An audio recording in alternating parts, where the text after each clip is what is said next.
സുഹൃത്തുക്കളെ, ഭൂമിയിൽ ആരും ചെയ്യാത്ത യാത്രകൾ ചെയ്യുമ്പോൾ നമ്മൾക്ക് സുന്ദരമായ കാഴ്ചകൾ കാണാൻ സാധിക്കും. അതാണ് നിങ്ങൾ എൻ്റെ ബാക്കിൽ കാണുന്നത്. വാ, കാണിച്ചു തരാം. എത്ര സന്തോഷമാണ് നോക്കി. ഈ ഒരു ഫ്ലവേഴ്സ് കണ്ടോ, കാട്ടു റോസാപ്പൂക്കളെ തോന്നുന്നു. ഒരു രക്ഷയില്ല കേട്ടോ. വലിയ ഹിമാലയസ് റീജിയൻ ആണ് കേട്ടോ ഇത്. പീർപ്പാഞ്ചൽ പർവ്വത നിരകളാണ്. എത്ര മനോഹരം നോക്കിയേ.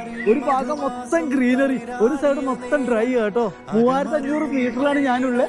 വലിയൊരു ട്രക്കിംഗ് ആണ് കേട്ടോ. വലിയ വീഡിയോ യൂട്യൂബ് ചാനലിൽ അപ്ലോഡ് ചെയ്തിട്ടുണ്ട്. എല്ലാവരും ഒന്ന് കണ്ടു നോക്കണേ. അയ്യോ, എനിക്ക് മാത്രം കേട്ടോ അത്രയും സന്തോഷത്തോടെയാണ് നിങ്ങളോട് സംസാരിക്കുന്നത്. കാരണം പൂക്കൾ ഇഷ്ടപ്പെടാത്ത ഏത് മനുഷ്യനാണ് ഉണ്ടാവുക? ഹൃദയത്തിന് മാത്രം കേട്ടോ, ഹൃദയവുമായി കണക്ട് ചെയ്യുന്നൊരു പൂക്കൾ എന്ന് പറയുമ്പോൾ ചെറിയൊരു കാര്യമല്ല. യാത്രകൾ ഇങ്ങനെയാണ് കേട്ടോ. തനിച്ചാണ് കയറി വന്നത്, ഗൈഡിനെ വെച്ച് ആവില്ല കേട്ടോ. ഭയങ്കര പൈസയാണ്. ബഡ്ജറ്റ് യാത്ര വേണ്ടി കണ്ട മലയൊക്കെ ഇങ്ങനെ കയറി പോവുക. നിങ്ങളെല്ലാവരും കൂടി ഉണ്ടാവില്ലേ? യൂട്യൂബ് ചാനൽ ചെക്ക് ചെയ്തോ, അടിപൊളി കാഴ്ച കാണാം.